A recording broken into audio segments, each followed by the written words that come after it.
नमस्कार, आप देख रहे हैं विस्टार न्यूज। मैं हूं दिवाकर विक्रम सिंह। चीन आसान किस्तों पर ऋण दे करके कर्ज के जाल में फंसाकर किसी देश की प्रभुसत्ता और वहां के लोगों की खुशहाली को छीन लेता है। अब हम आपको उदाहरण सहित बता रहे हैं कि आखिर में चीन ये सब कुछ कैसे करता है। जी हां, श्रीलंका में आपात स्थिति की घोषणा कर दी गई है और इस आपात स्थिति की घोषणा के पीछे बढ़ती महंगाई और जरूरी सामानों को अपने घर में लाने के लिए जनता की जद्दोजहद और उसके कारण से वहां पर लोगों में अनरेस्ट की इतनी बड़ी स्थिति, जिसको कंट्रोल करने के लिए सेना और सुरक्षा बलों का सहयोग भी लेना पड़ रहा है। इसलिए श्रीलंका में आपात स्थिति की घोषणा कर दी गई और ये स्थिति कोई 1 महीने 2 महीने या यूं कहें 6 महीने में नहीं बनी, बल्कि इसके पीछे श्रीलंका की वो कुछ ज्यादा समझदारी, जिस समझदारी के तहत भारत के खिलाफ करके चीन ने श्रीलंका का इस्तेमाल किया। भारत पड़ोसी होने के नाते चीन को राजनयिक अंदाज में बराबर समझाता रहा, लेकिन चीन माना नहीं और अंधाधुंध विकास की रफ्तार में आगे बढ़ने के लिए वो चीन से आसान किस्तों पर ऋण लेता रहा और अपने कई बंदरगाहों और अंदरूनी क्षेत्र के विकास के नाम पर वो ढेर सारे पैसे की मदद लेता तो रहा, लेकिन उसके कारण श्रीलंका बर्बाद हो गया। बर्बाद होने के पीछे एक कारण ये भी है क्योंकि श्रीलंका के आमदनी का मुख्य जरिया पर्यटन रहा है और पिछले 2 सालों से अधिक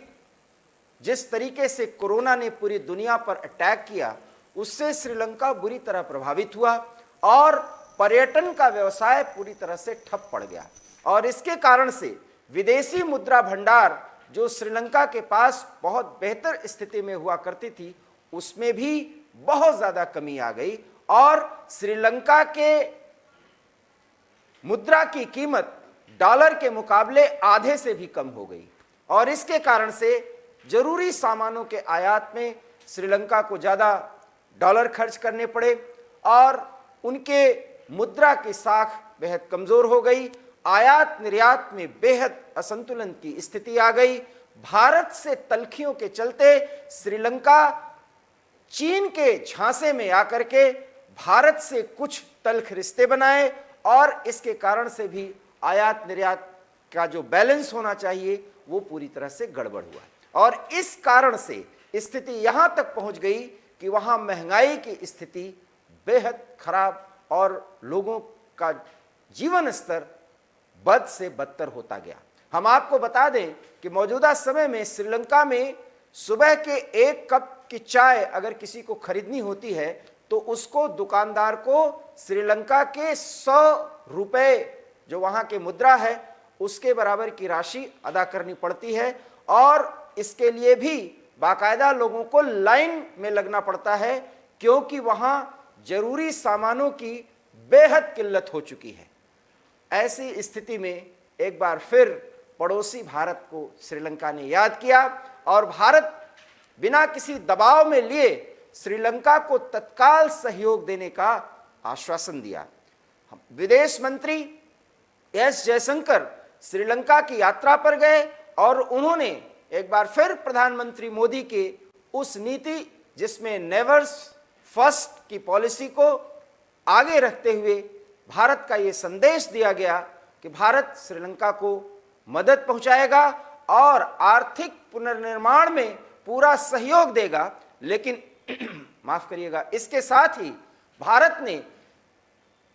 चीन की जो दखलंदाजी श्रीलंका में है उसको नियंत्रित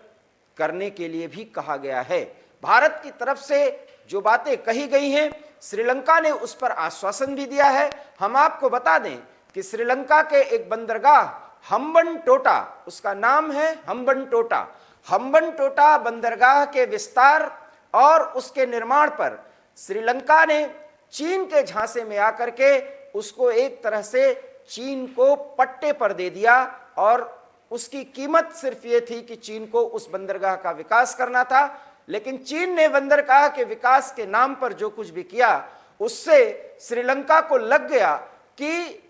चीन श्रीलंका की प्रभुसत्ता को धीरे धीरे खत्म कर रहा है और उसके पोर्ट्स पर अधिकार करते हुए अपने ऊपर श्रीलंका को निर्भर कर रहा है, अर्थात श्रीलंका की आत्मनिर्भरता को खत्म कर रहा है। वो चीन जो चाहे उसके हिसाब से श्रीलंका आयात या निर्यात करे। जब ये बात श्रीलंका को समझ में आ गई और तब उन्होंने रोक लगाने की कोशिश की, लेकिन तब तक वो चीन से इतना ऋण ले चुके थे, इतना उधार ले चुके थे कि उसके लिए जो ब्याज अदा करना पड़ता है उसके लिए भी अब श्रीलंका को लोन लेना पड़ रहा है, अर्थात ऋण लेना पड़ रहा है। और कारण यही है कि लगातार बढ़ते ऋण बोझ के चलते और उसमें लगभग 3.5 बिलियन से अधिक तो चीन का ही कर्ज है जिसके ब्याज चुकाने के लिए अब श्रीलंका को ऋण लेना पड़ रहा है। लेकिन उसकी साख इतनी गिर गई है और पर्यटन की स्थिति इतनी बदतर है कि श्रीलंका अपने आप को संभाल नहीं पा रहा है और रोजमर्रा की जरूरत की चीजें इतनी ज्यादा शॉर्टेज स्थिति में है कि उसको मुहैया कराने के लिए भारत के अतिरिक्त श्रीलंका का फिलहाल कोई बड़ा सहयोगी नहीं है। इन बुरी परिस्थितियों में भारत ने जो वायदा किया उस वायदे को पूरा करते हुए जरूरी सामानों की एक बड़ी खेप श्रीलंका पहुंचा दी गई है और श्रीलंका में उस खेप के पहुंच जाने के बाद और आर्थिक सहयोग मिलने के उस आश्वासन के बाद श्रीलंका के राष्ट्रपति गोटाबाया राजपक्षे ने पूरी तरीके से भारत के प्रति आभार जताया है और भविष्य में भारत श्रीलंका के संबंधों को एक नई ऊंचाई पर ले जाने का संकल्प भी व्यक्त किया है। लुक फर्स्ट नेवर्स की पॉलिसी के तहत भारत जिस तरीके से चीन से बुरी तरह मार खाए नेपाल को सहयोग दे रहा है और सहयोग का एक नया दौर शुरू कर रहा है, कुछ वही स्थिति अब भारत चीन से मार खाए श्रीलंका को भी मदद पहुंचाने के तहत बहुत बड़ा सहयोग देने का एक संकल्प व्यक्त कर चुका है और उसी के तहत श्रीलंका को कई ऐसे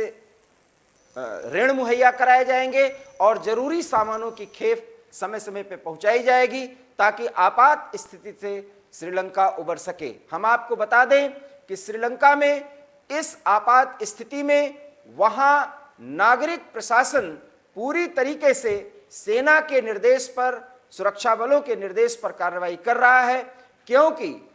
सुबह उठने से लेकर के रात को सोने तक जनता को जो भी जरूरी चीजें चाहिए उनमें महंगाई की स्थिति 17 से 20% एक आंकड़े के मुताबिक बताया जा रहा है, यहां तक महंगाई बढ़ चुकी है। ऐसे में गरीब जनता पूरी तरह से बेहाल है। वहां पर जरूरी दवाइयों की किल्लत है, इसके साथ ही साथ आवागमन के लिए कच्चे तेल और खनिज तेल की आपूर्ति में बेहद ज़्यादा कमी आई हुई है और साथ ही साथ दूध, चीनी और इस तरह के और ज़रूरी सामानों की किल्लत बहुत ज़्यादा हो चुकी है और इन सब की आपूर्ति करने का अब जिम्मा भारत ने ले लिया है। उस भारत ने जिसको समय समय पर चीन के झांसे में आकर श्रीलंका ने समय समय पर भारत को बेहद पीड़ा पहुंचाने की कोशिश की, हिमाकत की, लेकिन भारत अपने पड़ोसियों के प्रति कभी भी उग्र नहीं हुआ और हमेशा इस बात को बताने की कोशिश करता रहा कि चीन के झांसे में आकर भारत के पड़ोसी देश भले ही भारत से दुश्मनी निभाने की कोशिश कर रहे हैं, प्रतिद्वंदिता करने की कोशिश कर रहे हैं, लेकिन आने वाले समय में जब ये सब चीन के जाल में फंस जाएंगे उन्हें भारत के साथ आना ही होगा और अब नेपाल के बाद श्रीलंका भी भारत के साथ जुड़ता हुआ दिख रहा है। हम आपको बता दें कि $1 बिलियन से अधिक का ऋण भारत श्रीलंका को देगा और इसके साथ साथ श्रीलंका से भारत ने आश्वासन लिया है कि वो चीन के साथ बेहतर संबंध रखे,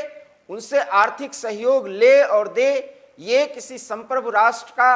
अपना संकल्प होता है, अपना निर्णय होता है, लेकिन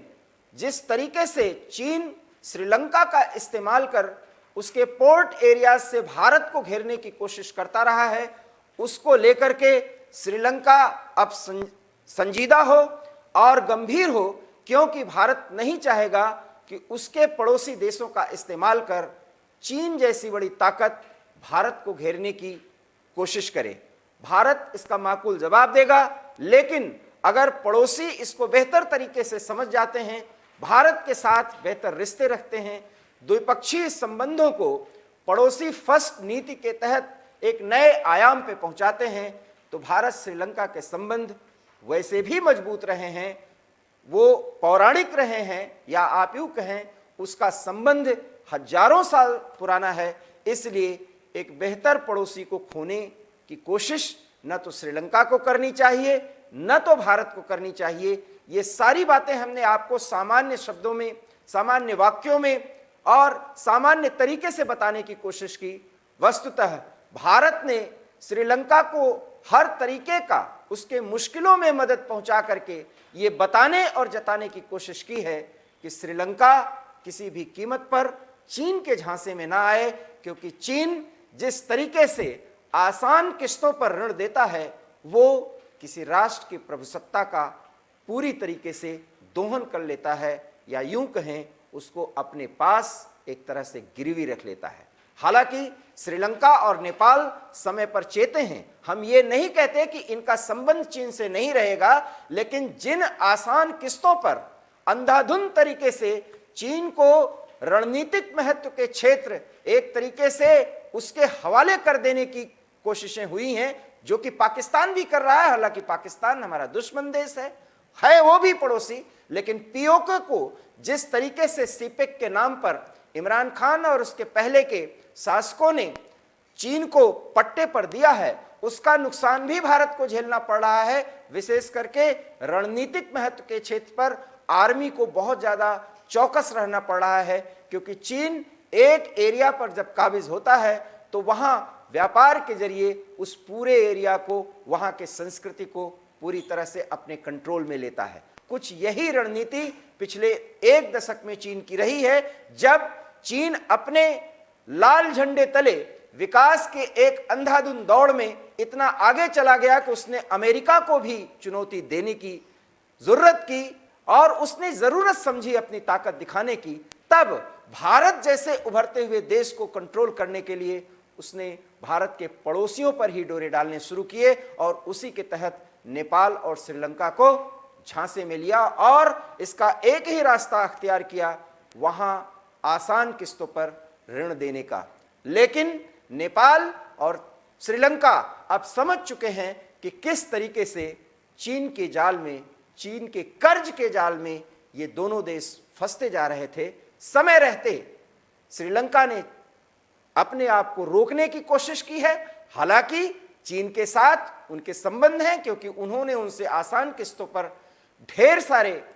और बड़ी धनराशि जो है ऋण के रूप में ली है, उसको चुकाने के लिए उनके तहत जो एक व्यापारिक समझौता होता है उसको पूरा करने के लिए वो चीन के संपर्क में हैं। लेकिन अब श्रीलंका ने भी स्पष्ट कर दिया है कि वो भारत की कीमत पर चीन से संबंधों की रफ्तार को आगे नहीं बढ़ाएगा और संबंधों की डोर द्विपक्षीय आधार पर चीन के साथ रहेंगे, लेकिन उसकी कीमत भारत का विरोध नहीं हो सकता, क्योंकि भारत चीन का पड़ोसी है और कम से कम आपात स्थिति में जब चीन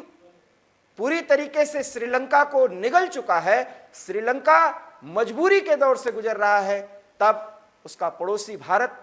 श्रीलंका के साथ आया है और आर्थिक सहायता के साथ साथ जरूरी सामानों की खेप पहुंचाकर भारत ने यह जता दिया है कि अपने पड़ोसियों के साथ वो उनके मुश्किल दौर में भी समान पड़ोसी का व्यवहार करता रहेगा।